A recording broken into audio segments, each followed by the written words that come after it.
Gospel of Matthew 17:4. Panginoon, mabuti na narito kami. Kung ibig mo, gagawa ako ng 3 tolda. Si Pedro, nang makita ang kaluwalhatian ni Jesus, gusto niyang manatili sa bundok. Gusto niyang magtayo ng tolda.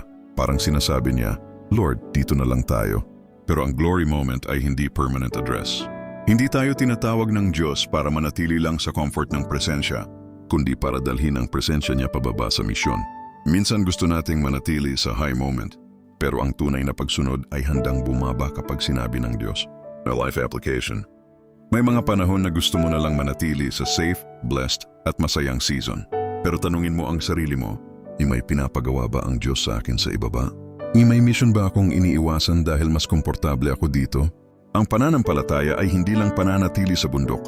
Ito ay pagsunod kahit pababa na ang daan. Amen? Huwag palampasin ang mga susunod kong posts. Follow mo na ako ngayon at sabay tayong matuto at mag-enjoy sa journey na ito.